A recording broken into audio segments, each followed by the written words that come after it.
ಆತ್ಮೀಯ ಸ್ನೇಹಿತರೆ ನಮಸ್ಕಾರ. ಗೆಳೆಯರೆ, ಇವತ್ತು ತುಂಬಾ ಅಂದ್ರೆ ತುಂಬಾ ವಿಶೇಷವಾದಂತಹ ದಿನ ಅಂತ ಯಾಕೆ ಹೇಳ್ತಾ ಇದ್ದೀನಿ ಅಂದ್ರೆ 500 ವರ್ಷಗಳಿಂದ ಭಾರತೀಯರು ಕಂಡಂತಹ ಕನಸು ನನಸಾದಂತಹ ದಿನ. ಭಾರತೀಯ ಅಸ್ಮಿತೆಯೊಂದು ಇವತ್ತು ತಲೆ ಎತ್ತಿ ನಿಂತಹ ದಿನ. ಪರಕೀಯರ ದಬ್ಬಾಳಿಕೆಗೆ ಮಣ್ಣಾಗಿದ್ದಂತಹ ಭಾರತದ ಅಸ್ಮಿತೆಯೊಂದು ಇವತ್ತು ಮತ್ತೆ ತಲೆ ಎತ್ತಿ ನಿಂತಿದೆ. ಒಂದು ದಿವ್ಯ ಮುಹೂರ್ತದಲ್ಲಿ ಪ್ರಭು ಶ್ರೀರಾಮಚಂದ್ರನ ಬಾಲ ವಿಗ್ರಹಕ್ಕೆ ಪ್ರಾಣ ಪ್ರತಿಷ್ಠಾಪನೆ ನಡೆದಿದೆ. ಪ್ರಧಾನಮಂತ್ರಿ ನರೇಂದ್ರ ಮೋದಿಯವರು ಯಮ ನಿಯಮದ ಮೂಲಕ 11 ದಿನಗಳ ಕಾಲ ಕಠಿಣವಾದಂತಹ ವ್ರತವನ್ನ ಮಾಡಿ ಪ್ರಾಣ ಪ್ರತಿಷ್ಠಾಪನೆಯ ಯಜಮಾನರ ಸ್ಥಾನದಲ್ಲಿ ನಿಂತ್ಕೊಂಡ್ರು.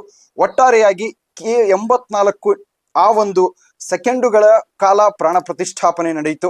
ಆ ಪ್ರಾಣ ಪ್ರತಿಷ್ಠಾಪನೆ ಏನೆಲ್ಲ ಮಾಡ್ತಾರೆ, 84 ಸೆಕೆಂಡ್ಗಳು ಯಾಕೆ ಬಹಳ ಮುಖ್ಯವಾಗಿದ್ದು, ಅದರ ಜೊತೆಗೆ ಇದೇ ದಿನವನ್ನ ಯಾಕೆ ಪ್ರಾಣ ಪ್ರತಿಷ್ಠಾಪನೆಗಾಗಿ ಆಯ್ಕೆ ಮಾಡಿಕೊಂಡ್ರು, ಮತ್ತು ಪ್ರಾಣ ಪ್ರತಿಷ್ಠಾಪನೆ ಆದ ನಂತರ ಒಂದು ಕಲ್ಲು ದೈವಿತ್ವವನ್ನ ಹೇಗೆ ಪಡೆದುಕೊಳ್ಳುತ್ತೆ, ಅದೆಲ್ಲ ಮಾತನಾಡೋದಕ್ಕೆ ನನ್ನ ಜೊತೆ ಇದ್ದಾರೆ ಪಂಡಿತ್ ವೇಣುಗೋಪಾಲಾಚಾರ್ ಗುಡಿ ಅವರು. ಅವ್ರನ್ನ ಕಾರ್ಯಕ್ರಮಕ್ಕೆ ಸ್ವಾಗತಿಸ್ತೀನಿ. ಆಚಾರ್ಯ, ಕಾರ್ಯಕ್ರಮಕ್ಕೆ ಸ್ವಾಗತ. ಪ್ರಾಣ ಪ್ರತಿಷ್ಠಾಪನೆ ಇವತ್ತಾಗಿದೆ. ಇದೊಂದು ಇಡೀ ಭಾರತೀಯರು ಕಂಡಂತಹ ಕನಸು. 500 ವರ್ಷಗಳ ಕಾಲ ಈ ಒಂದು ಕ್ಷಣಕ್ಕೋಸ್ಕರ ಕಾಯ್ತಾ ಇದ್ವಿ. ಮೊದಲನೇ ರಿಯಾಕ್ಷನ್ ಅದರ ಬಗ್ಗೆ. 500 ವರ್ಷದ ಕರಸೇವಕರು, ವಿಶೇಷವಾಗಿ ರಾಮನ ಭಕ್ತರ ಮನಸ್ಸಿನಲ್ಲಿ ಇರುವಂತಹ ಆ ರಾಮನನ್ನು ಕಾಣಬೇಕು ಅಂತನ್ನುವ ಸಂತೋಷ, ಇದನ್ನ ಯಾರಿಂದಲೂ ವರ್ಣನೆ ಮಾಡ್ಲಿಕ್ಕೆ ಸಾಧ್ಯವೇ ಇಲ್ಲ.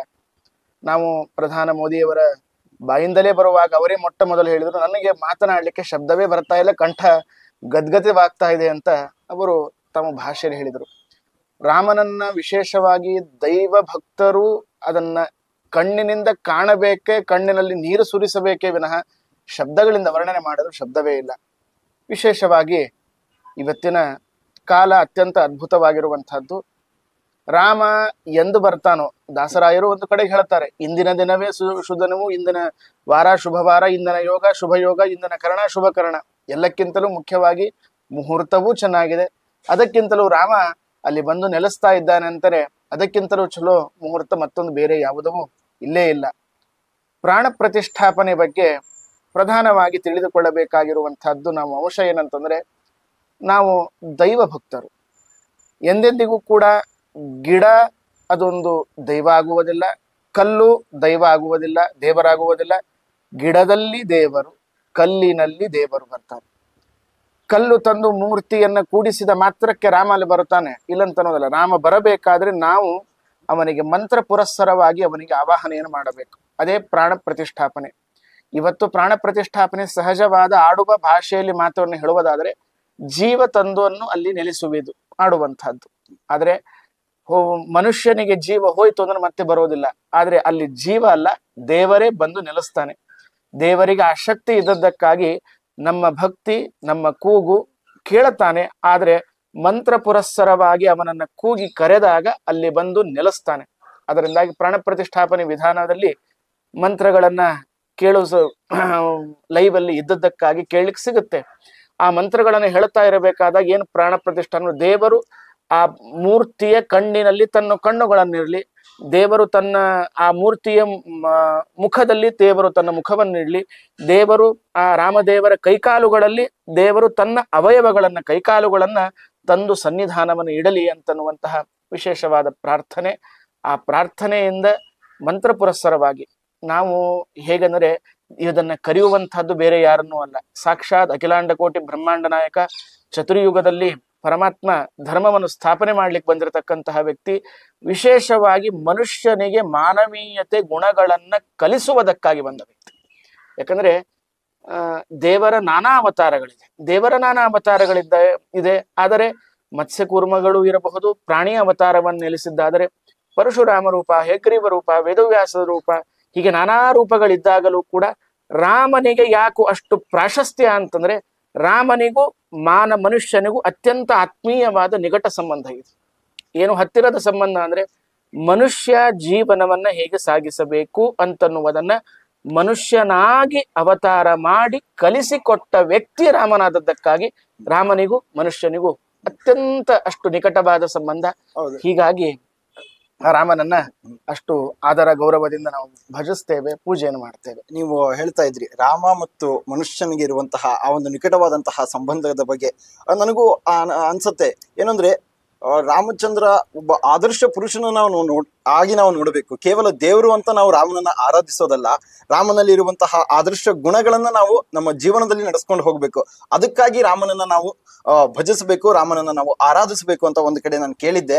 ಸೊ ಅದ್ರ ಬಗ್ಗೆ ನೀವು ಹೇಳೋದಾದ್ರೆ, ರಾಮಾಯಣದ ಮುಖ್ಯವಾಗಿ ರಾಮನ ಚರಿತ್ರೆಯನ್ನು ಕೊಂಡಾಡುವಂಥದ್ದು ಮೊದಲು ಕಾವ್ಯ ಬಂದಿರುವಂಥದ್ದು ವಾಲ್ಮೀಕಿ ಋಷಿಗಳು ಬರೆದಿರುವಂಥದ್ದು. ಅದಾದ ಮೇಲೆ ಆನಂದ ರಾಮಾಯಣ, ತುಳಸಿ ರಾಮಾಯಣ, ಅನೇಕ ರಾಮಾಯಣಗಳು ಕೂಡ ಇದೆ.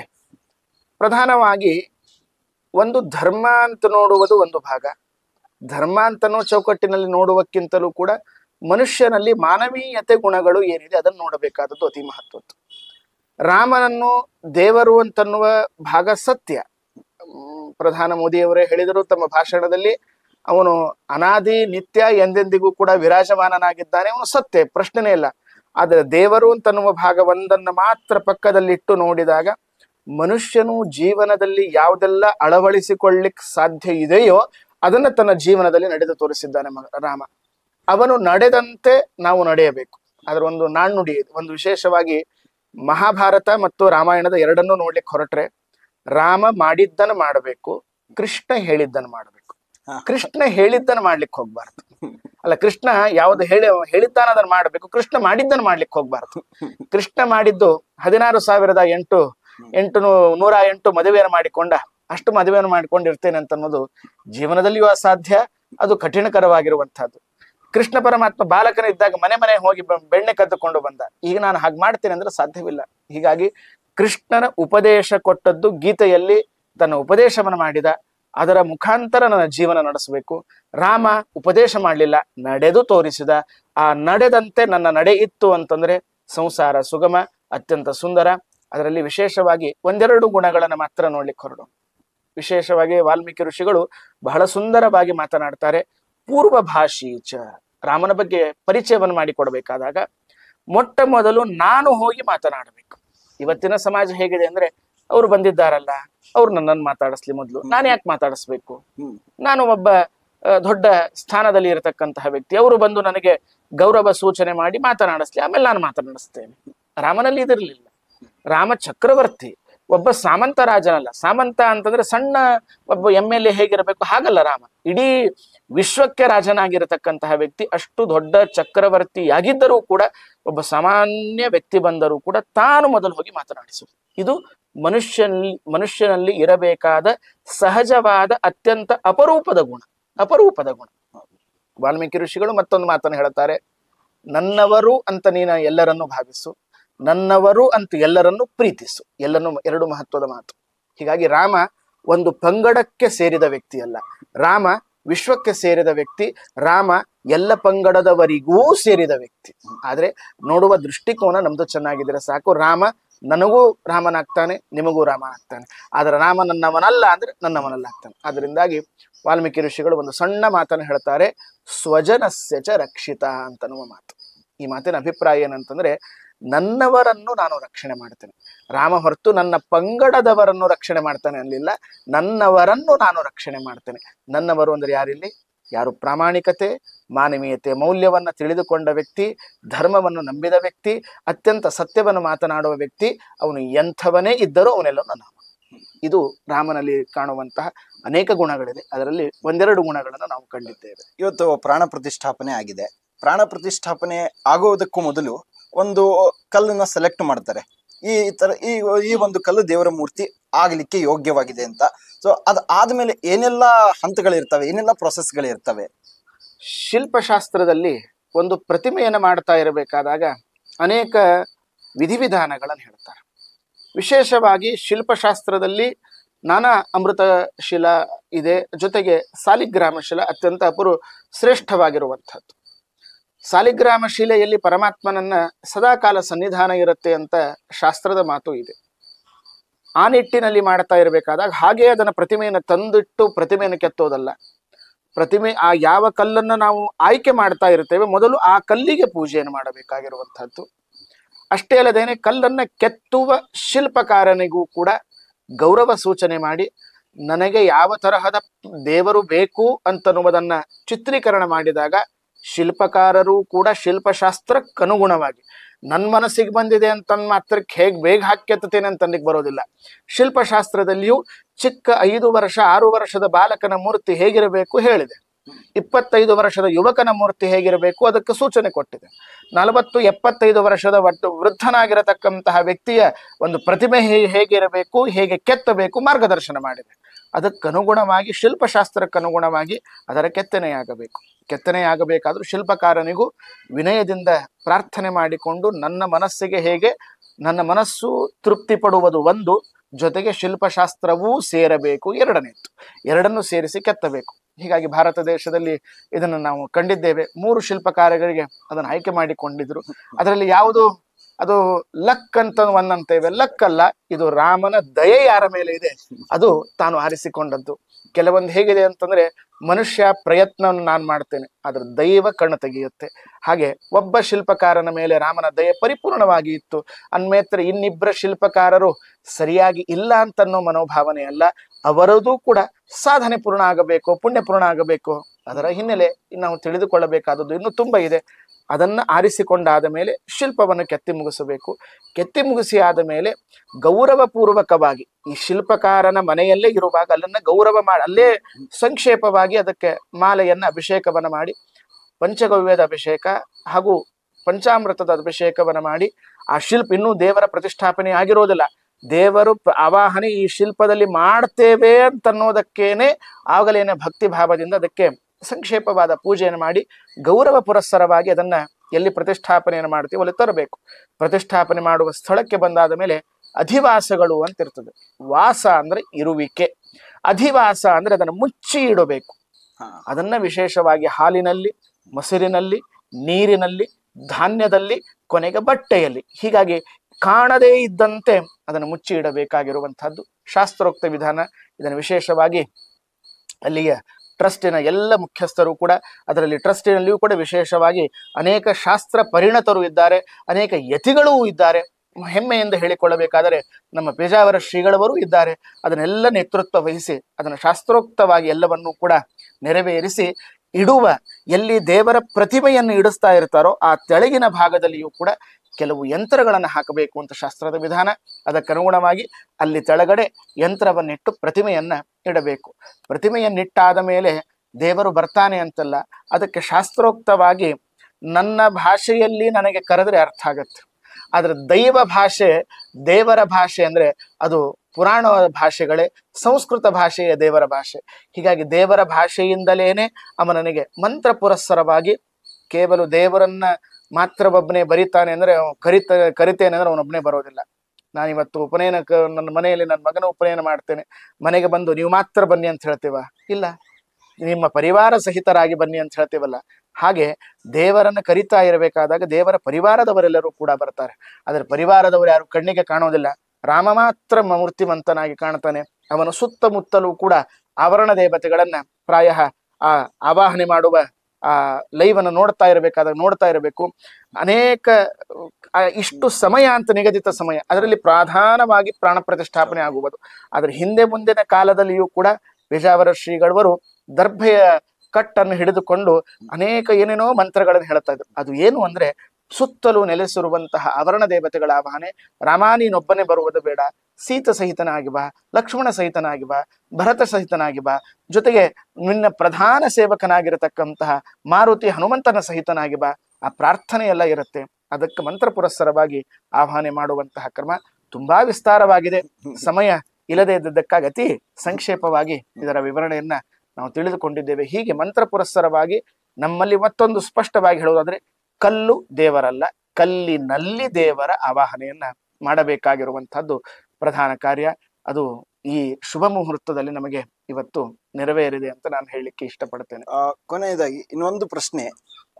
ಪ್ರಧಾನಿ ನರೇಂದ್ರ ಮೋದಿ ಅವರು ಅಲ್ಲಿ ಯಜಮಾನನ ಸ್ಥಾನದಲ್ಲಿ ಕೂತ್ಕೊಂಡ್ರು. ಅವರು 11 ದಿನಗಳ ಕಾಲ ಯಮ ನಿಯಮವನ್ನ ಪಾಲಿಸಿದ್ರು. 11 ದಿನಗಳ ಕಾಲ ಬೇರೆ ಬೇರೆ ದೇವಸ್ಥಾನಗಳಿಗೆ ಹೋಗಿ ಅಲ್ಲಿ ವಿಶೇಷವಾದಂತಹ ಪೂಜೆಯನ್ನ ಮಾಡಿಸಿದ್ರು.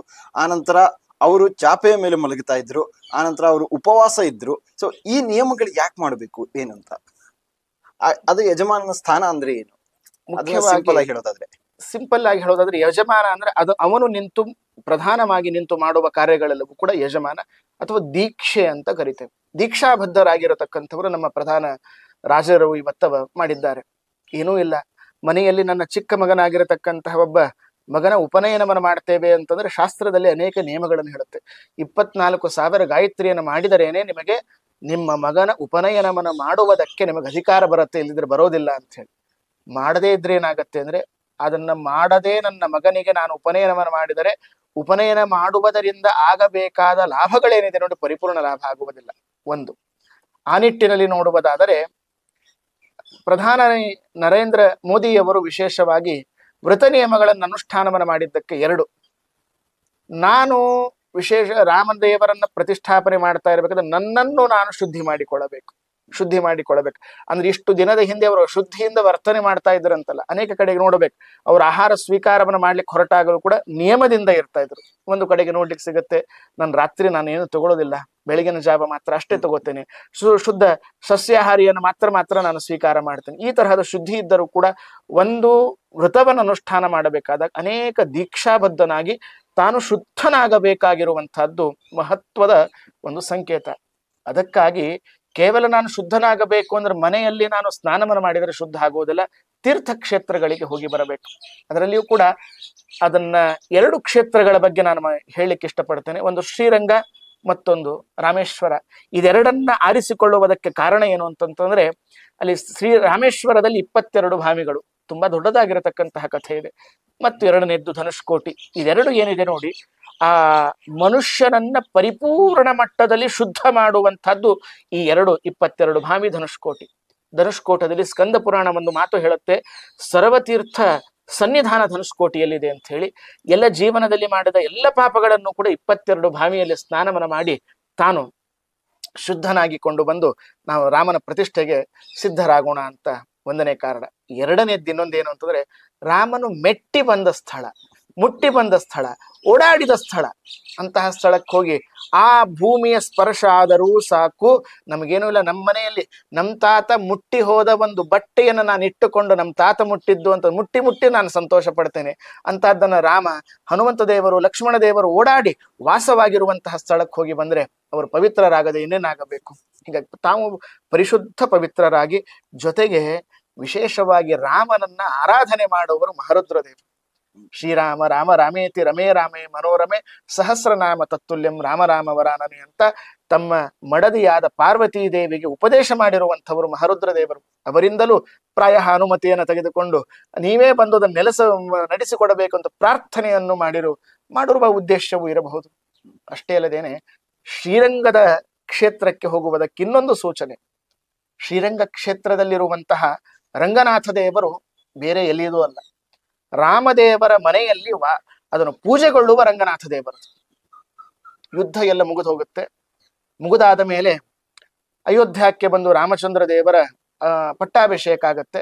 ಪಟ್ಟಾಭಿಷೇಕ ಆದ್ಮೇಲೆ ರಾಮದೇವರಿಗೆ, ಸ್ವಾಮಿ ನಿನ್ನ ಬಿಟ್ಟು ನನಗೆ ಹೋಗ್ಲಿಕ್ಕೆ ಆಗೋದಿಲ್ಲ, ನನಗೇನಾದರೂ ನಿನ್ನ ಪ್ರತೀಕಕ್ಕಾಗಿ ಕೊಡು ಅಂತ ಕೇಳಿದಾಗ, ತನ್ನ ಮನೆಯಲ್ಲಿರುವಂತಹ ರಂಗನಾಥ ದೇವರನ್ನ, ತಾನು ಪೂಜೆ ಮಾಡುವ ರಂಗನಾಥ ದೇವರನ್ನು ವಿಭೀಷಣನಿಗೆ ಕೊಡ್ತಾನೆ. ವಿಭೀಷಣ ಸಂತೋಷದಿಂದ ತೆಗೆದುಕೊಂಡು ಹೋಗ್ತಾ ಇರಬೇಕಾದಾಗ, ಆಗ ಭಾರತ ದೇಶದಲ್ಲಿರುವ ಎಲ್ಲ ಋಷಿಮುನಿಗಳಿಗೆ ಈ ರಂಗನಾಥ ದೇವರು ನಮ್ಮ ಭಾರತ ದೇಶ ಬಿಟ್ಟು ಹೋಗುವುದು ಬೇಡ ಅಂತ ತವಕ. ಅದಕ್ಕಾಗಿ ಒಂದು ಉಪಾಯವನ್ನು ಮಾಡ್ತಾರೆ ಎಲ್ಲ ಋಷಿಗಳು ಸೇರಿಕೊಂಡು. ವಿಭೀಷಣ, ಸಾಯಂಕಾಲ ಆಯಿತೋ, ಸಂಧ್ಯಾ ವಂದನೆ ಮಾಡಬೇಕು ಅಂತ ಹೇಳಿದಾಗ, ಹೌದು ಸಕಾಲಕ್ಕೆ ಸಂಧ್ಯಾ ವಂದನೆ ಮಾಡಬೇಕು. ಎಲ್ಲಿ ಮಾಡಬೇಕು ಅಂತ ನೋಡಿದ್ರೆ, ಇಲ್ಲಿ ಕಾವೇರಿ ಇದೆ ನೋಡಪ್ಪ ಅಂತ ತೋರಿಸ್ತಾರೆ. ಆಗ ರಂಗಕ್ಷೇತ್ರದಲ್ಲಿ, ಶ್ರೀರಂಗ ಕ್ಷೇತ್ರ ಅರ್ಥಾತ್ ತಿರುಚಿ ಹತ್ರ, ಅಲ್ಲಿ ರಂಗನಾಥ ದೇವರ ಕೆಳಗಿಟ್ಟು ಸಂಧ್ಯಾ ವಂದನೆ ಮಾಡ್ಲಿಕ್ಕೆ ಹೋಗ್ತಾರೆ. ಅವರು ಸಂಧ್ಯಾ ವಂದನೆ ಮುಗಿಸಿಕೊಂಡು ಬರುವುದರೊಳಗೆ ಎಲ್ಲ ಜ್ಞಾನಿಗಳು ಅದನ್ನ ಪ್ರತಿಷ್ಠಾಪನೆ ಮಾಡಿಬಿಟ್ರೆ, ಎತ್ತಲಿಕ್ಕೆ ಬರದೇ ಇದ್ದಂತೆ ಮಾಡಿಬಿಡ್ತಾರೆ. ಭಾರತ ದೇಶದಲ್ಲಿ ಉಳಿಯುವುದು. ಇವತ್ತಿಗೂ ರಂಗನಾಥ ಕ್ಷೇತ್ರಕ್ಕೆ ಹೋದ್ರೆ ಅಲ್ಲಿ ವಿಭೀಷಣ ದ್ವಾರ ಅಂತದೆ. ಇವತ್ತಿಗೂ ಲಂಕಾಪಟ್ಟಣದಿಂದ ವಿಭೀಷಣ ಬಂದು ರಂಗನಾಥ ದೇವರನ್ನ ಪೂಜೆ ಮಾಡಿಕೊಂಡು ಹೋಗ್ತಾನೆ ಅಂತನ್ನುವಂತಹ ಪ್ರತೀತಿ ಪುರಾಣ ಪ್ರಸಿದ್ಧ. ಅದು ಇತಿಹಾಸದಲ್ಲಿ ನಾವು ನೋಡ್ಲಿಕ್ಕೆ ಸಿಗುತ್ತೆ. ಈ ನಿಟ್ಟಿನಲ್ಲಿ ನೋಡ್ಲಿಕ್ಕೆ ಹೊರಟಾಗಲು ಕೂಡ ಹೀಗಾಗಿ ರಾಮ ಬರ್ತಾ ಇದ್ದಾನಂದ್ರೆ, ರಾಮ ಪೂಜೆ ಮಾಡಿದ ರಾಮನಿಂದ ಮನೆ ದೇವರಾಗಿರತಕ್ಕಂತಹ ರಂಗನಾಥನ ಅನುಮತಿಯನ್ನು ಕೂಡ ತೆಗೆದುಕೊಂಡು ಬರೋಣ ಅಂತ ನಮ್ಮ ಪ್ರಧಾನ ಮೋದಿಯವರ ಉದ್ದೇಶ ಇಟ್ಟುಕೊಂಡು ಈ 2 ಕ್ಷೇತ್ರಗಳನ್ನ, ಇನ್ನೂ ಅನೇಕ ಕ್ಷೇತ್ರಗಳಿಗೆ ಹೋಗಿದ್ದಾರೆ.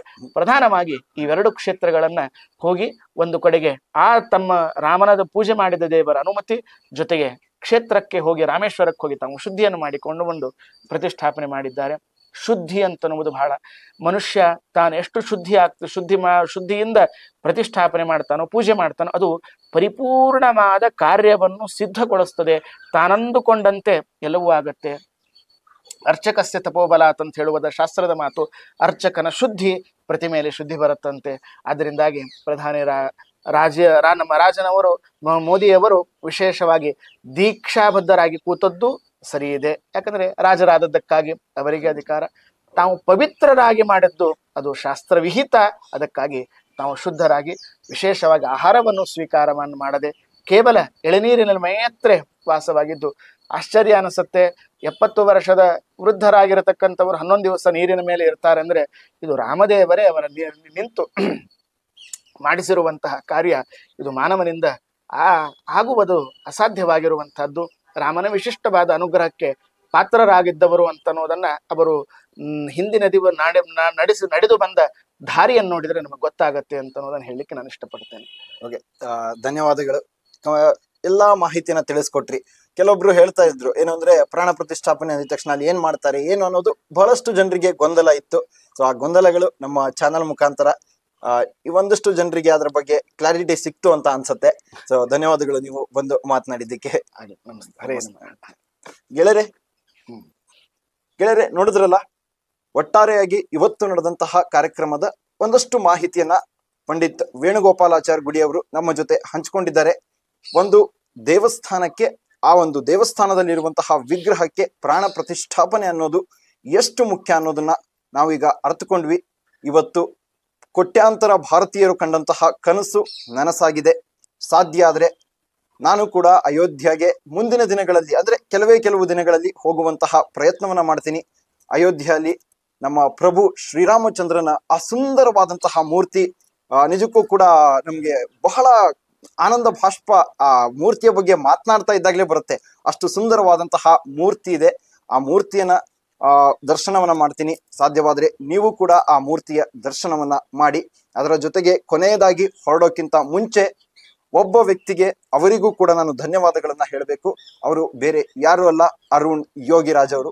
ಅವರ ಹೆಸರನ್ನು ನಾನು ತೆಗೆದುಕೊಳ್ಳದೆ ಇದ್ರೆ ಈ ಒಂದು ಅಯೋಧ್ಯೆಯ ರಾಮ ಮಂದಿರದ ಕಥನ ಏನಿದೆಯಲ್ಲ ಅದು ಪರಿಪೂರ್ಣ ಆಗೋದಿಲ್ಲ.